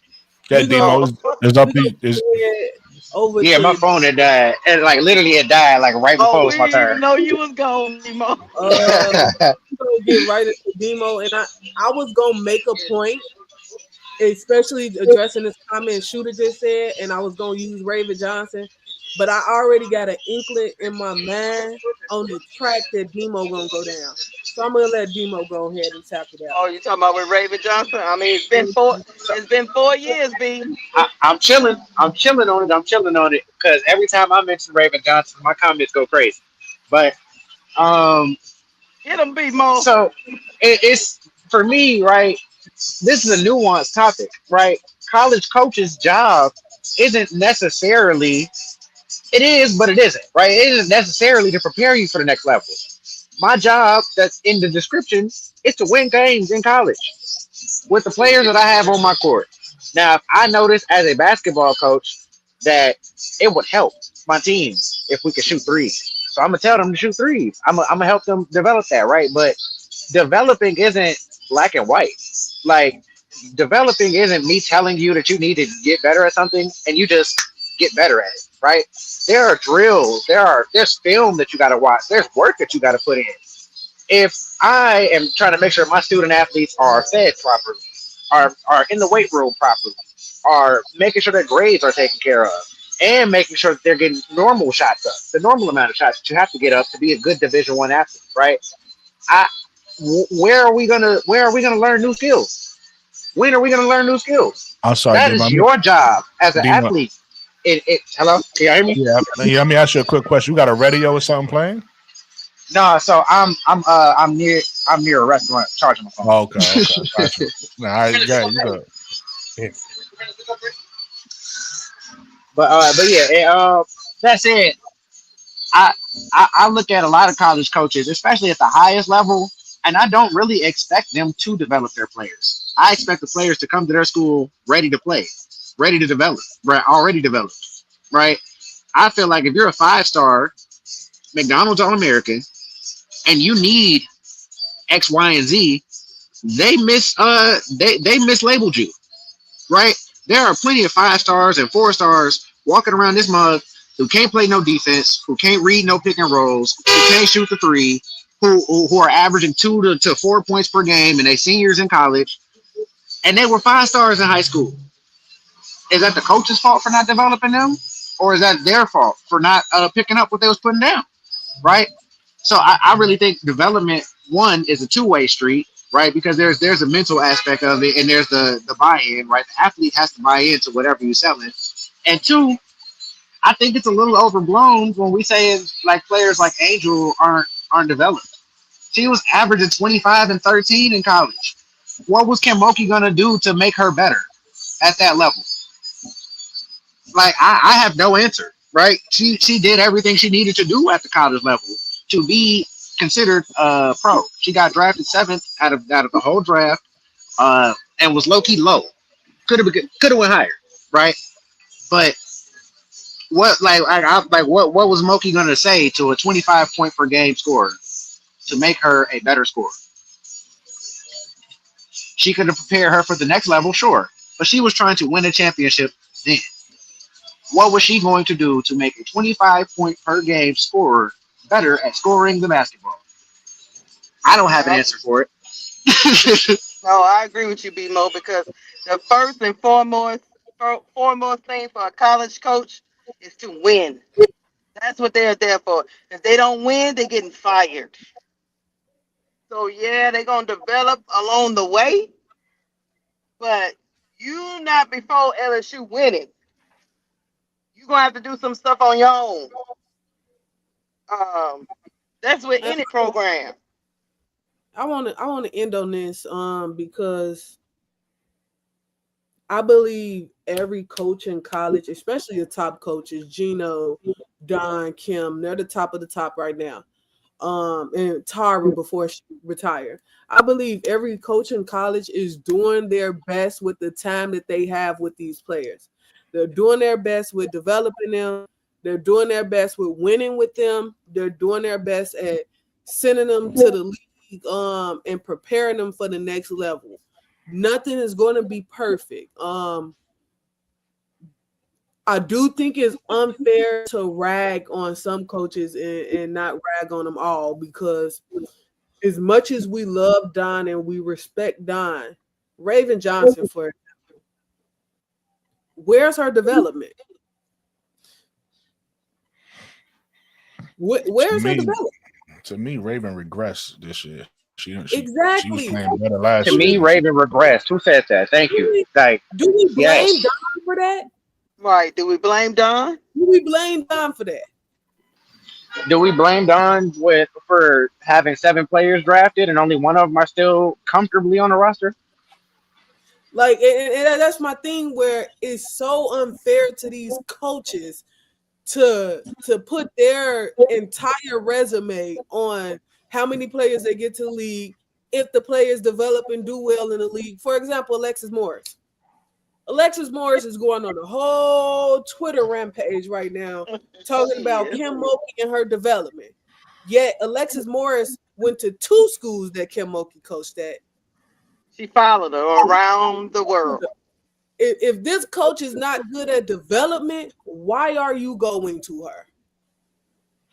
This coach this coach not only had you once, she had you twice. She gave you a second chance. She got you a championship, and she got you drafted into the WNBA. She got you there. Now it's your turn to stay there, and you couldn't do it. But now, because it's failing, she was the problem. Maybe you're the problem. And that's my thing. I don't believe that we can put the entire load on coaches when it comes to development. Everybody play their part. Everybody have to take responsibility on if their game gets better or not. I say that to say this. We're gonna move on to the game. Wait, I got one question. Before we get to the game. And this could be a rapid fire question. I'm just curious, just for everybody in the room, just give your answer, because we just all gave our answers as sports analysts, and I don't think nobody said nothing wrong. I agree with what everybody said. I might slightly disagree with certain things, but we're not gonna get into it. I want to know real quick from everybody about this question that we're talking about right now. I want y'all to not answer it as sports analysts. I want y'all to answer that question as parents, right? You send your kid to a coach, and you know you want your kid, let's say from high school to college, right?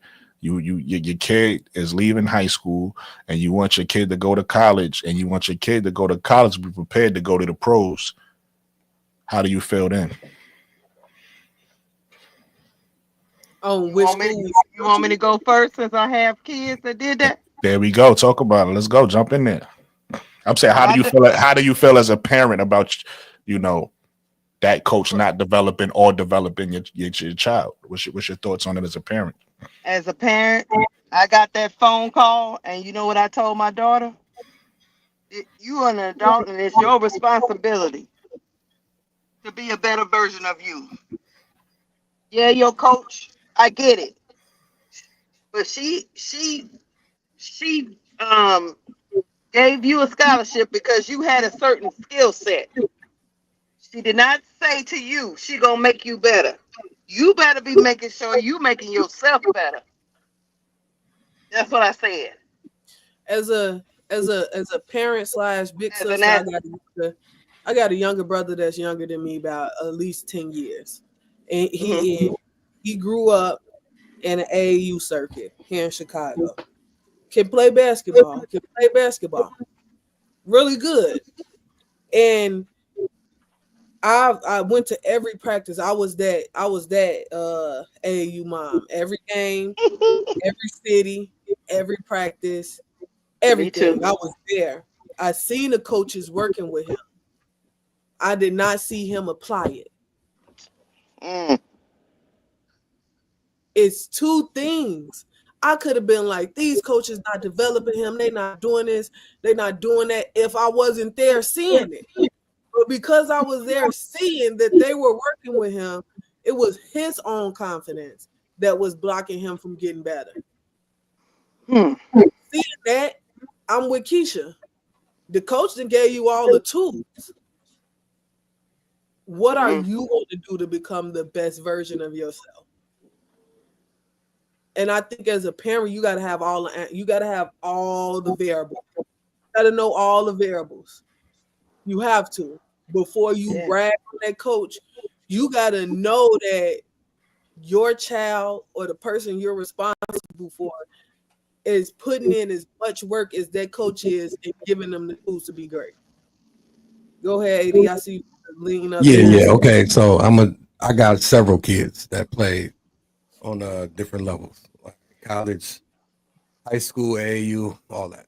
All right. So I made mistakes with some of my older children, and some of them took it upon themselves to put the work in on their own. Now I have a younger daughter, and I've learned some lessons from my older kids. I will say this. I want coaches that can bring the best out of my daughter. And if y'all know anything about me right now, what's going on, my daughter in the 7th grade, she's going to the 8th grade next year. I'm already vetting high schools, coaches, programs, and academics matter big time to me.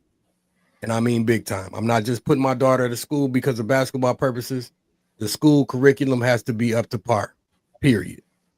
All right, but I'm putting my daughter around several different coaches at these high schools so she can get a feel for the coach, so we can see what they can bring out of her before she even get there.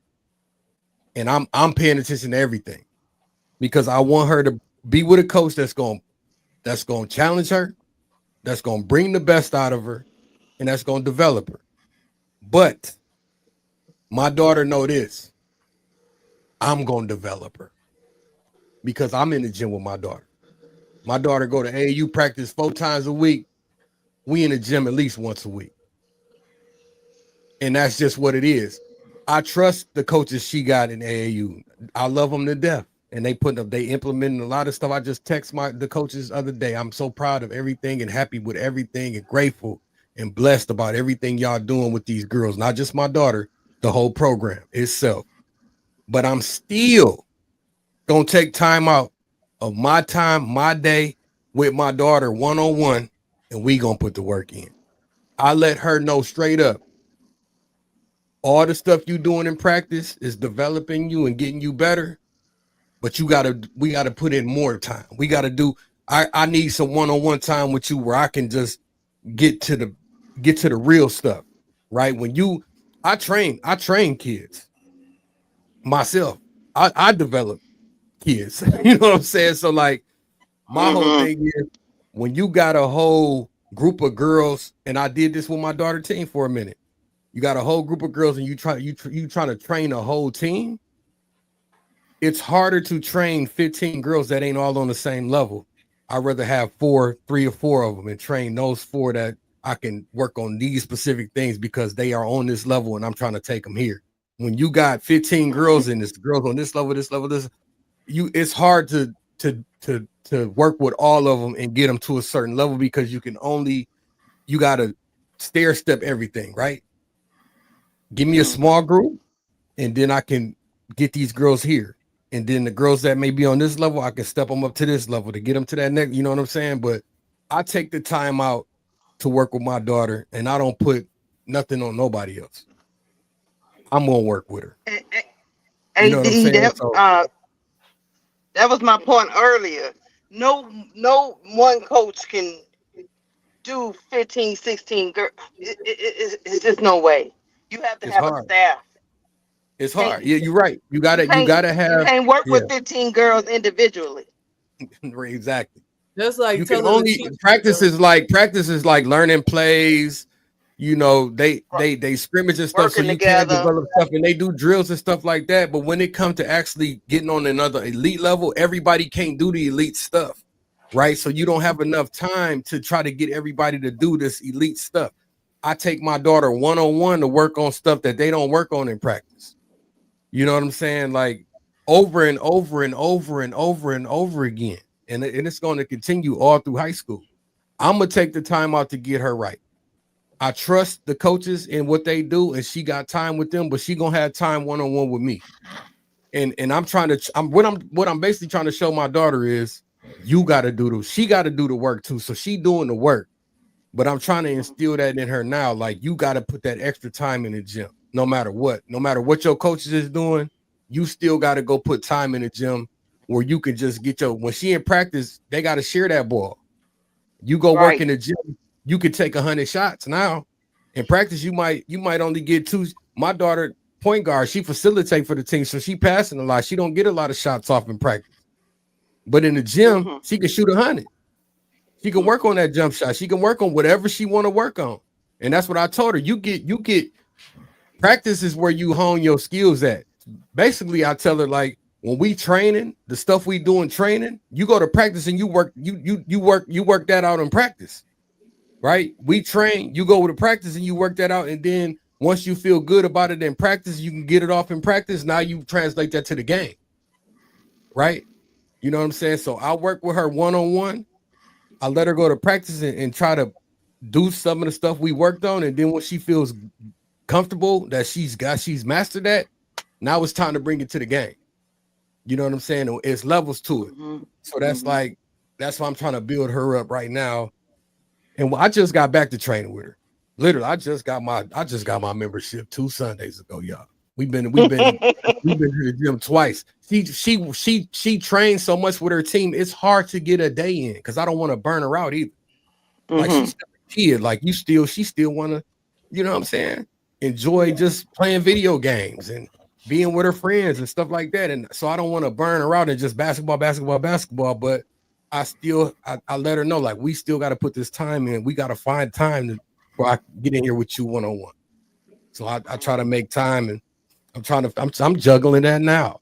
But the one thing that I do know as a parent is we have to do that no matter what. So really quick, I only asked that question because I know we got to end soon. So I want to make this quick. I only asked that question because like I said, I agree with everything everybody said. I just disagree with one thing. And that's fine. We could all have our perspectives, but I just disagree that the coach's job is just to win games. You know what I mean? I feel like it's what, I said it starting off the show, but B said it. I think everybody kind of touched on it, that it's a combination of both. And I actually put it more on the individual than the coach. I actually put it more on the player themselves and want to be better. But with that said, I do think it's important for a coach to want to develop these players. I don't think just winning games should be a coach's main mindset. I got you. My daughter's agree coach with was that. fired the next season because they didn't win. And today we're gonna move on. Everybody made a good point. Basically, the sum of it all is that it takes 2 to tango. If you want to get better, you're gonna need the right coach and the right work ethic. But to end the stream, we're gonna do a little game, and we got Keisha up here with us. So now Oh Lord. it's 4 of us. We're gonna play a little game because we all about the WNBA. We all about making the WNBA better and growing the game. And I got 4 cities. Well, I had 5 while Demo was up here, but I got 4 now. I got four cities that's never held a WNBA team. Each one of us is going to take a city. We're going to come up with a name for that WNBA team, and we're going to pick one current college player, not the ones that's in the draft, one current college player still in college, to be the centerpiece of that team to build around. So you got to come up with a name for that team and one current college player to build that team around. I'm gonna hand out the cities. AD, You got Philadelphia. I'm gonna Oh, you talking give about WNBA? Okay, you talking about girls Okay, basketball. WNBA. okay. I was And lost. I was about to say they got wild teams. Philly. you got Philadelphia, Brooklyn. I'm gonna give you Denver. Keisha, you gonna take Boston, Oh, okay. and I'm gonna take Nashville. I'm gonna do a team in Tennessee. I'm gonna take Nashville. So I'm gonna give y'all a minute to come up with names. Well, everybody on the panel is coming up I with a already name. got my name. Look at here. You know, Brooklyn always be ready. In the chat, we got Denver, The Den Nashville, we got the Denver altitudes. Nashville, That's a good one. Philadelphia, I like that. I like that. Denver, Nashville, Philadelphia, and what was the other team? Boston. Boston. Denver, Nashville, Philadelphia, and Boston. Chat, drop y'all name for these teams in the chat. Go ahead and drop some names, some name ideas for these cities and teams in the chat. WNBA teams. We're gonna go to Brooklyn first since he's thirsty and he got his name already. Don't be mad at me because I'm good at your game. Look, she gonna create the game and be mad. I'm good at it. Go ahead. We the Denver altitudes. If you know anything about the Mile High City, you know what I mean. When you play in Denver, that they so high up that the altitude could mess with your breathing. It could mess with your chest. So we gonna put it right on our jersey. When you come play us, you got to deal with the altitude, and we running. Our play style is running because we gonna run you out the gym. You're not used to this. We are the altitudes. That in Brooklyn, you got a team,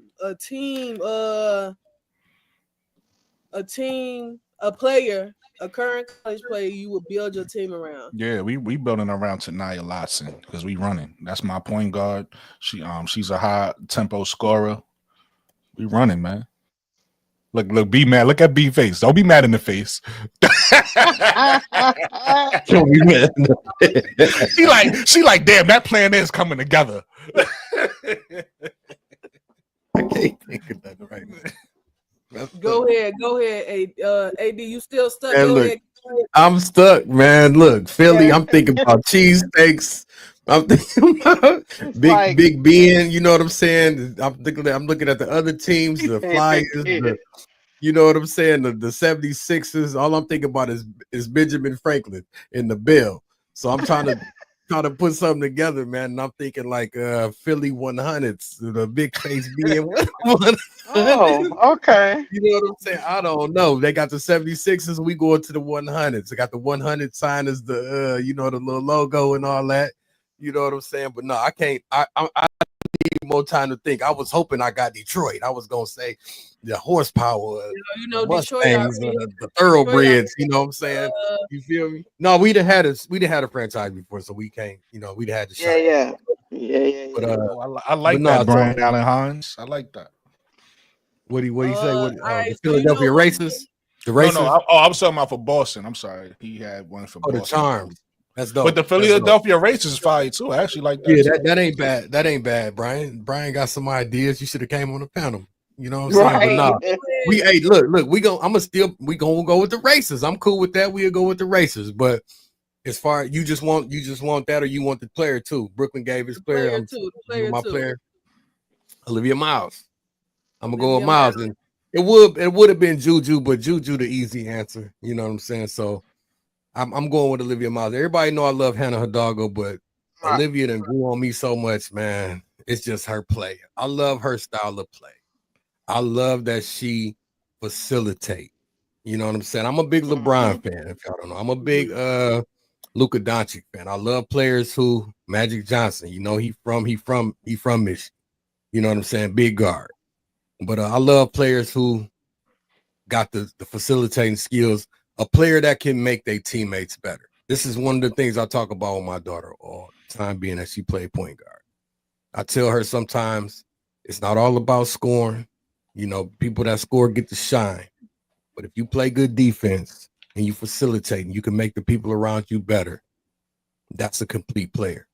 Yes, you got to be able to score on all three levels and all that. But if you can make the people around you better, by getting them good shots, putting them in position to get easy buckets, you can be a special player. And that's what I'm trying to get out of her. And you know what I'm saying? So Olivia Miles does that. She checks that box for me, man. She makes players around her better. And I love it. I love her facilitating skills. She can score. We all know she can score. And if she get the right, and I love Neil Ivy, by the way. I love Neil Ivy. All right. So her son Jaden played for the Pistons. You know what I'm saying? But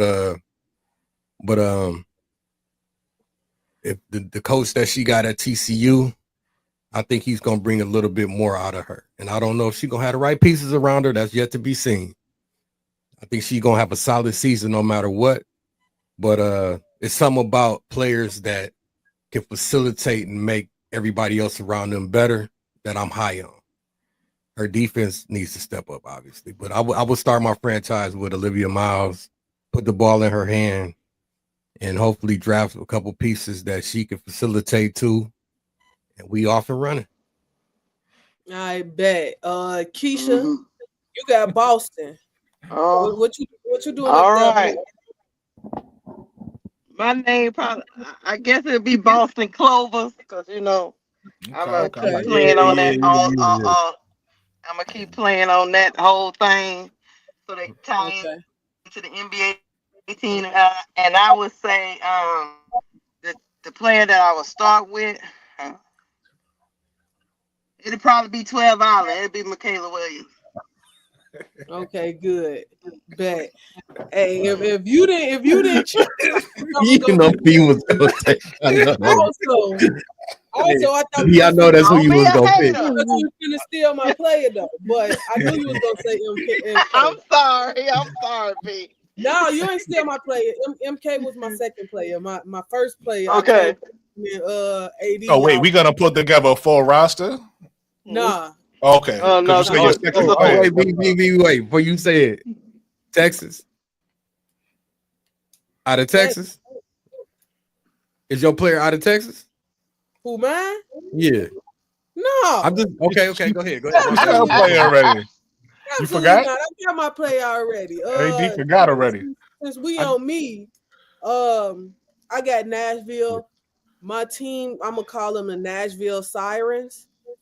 Deadly Songbirds. We coming through and we gonna kill them with that. I got you. Sirens for the Music City.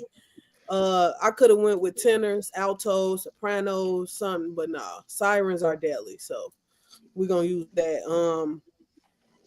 And y'all already know who I'm building my team around. I'm gonna build my team around Sarah Strong. I think she was made in the lab. She was created in the lab. I ain't made out of that. I ain't mad at that at all. Hey, the female Joker. She was created in the lab. She was created in that Powerpuff lab. Sugar and spice, everything nice, more, and yeah, she just Man, can the do fact everything. that she can stretch the floor and dominating that paint like she do, man, that's crazy. She the female Jokic. Hey, she might be, bro. She might So be. yeah, we got Keisha with the Boston Clovers. She gonna build her team around Michaela Williams. We got AD with Philadelphia Racers. He gonna build his team around the mini point guard and Olivia Miles. Mm-hmm. We got Brooklyn with Brooke, who did I get you? Oh, Denver. Don't just say Denver. You gotta say the Denver altitude. Yeah, we got Brooklyn with Denver altitude. He gonna build his team around the electric Tanaya Latson. And then you got me finish it off with Nashville Sirens. We're gonna build it around the machine, Sarah Strong. And that's all we really got for y'all today. We thank y'all for tuning in. We got 309 eyes on us right now. We ask y'all to like, subscribe to every channel, subscribe to B Sports Buzz, subscribe to the Perspective with Brooklyn 80s. BK 80s. Make sure y'all subscribe to Active AD and subscribe to Keisha Page, Cut the Ish, Real Talk Sports. We're gonna bring y'all all things sports all the time.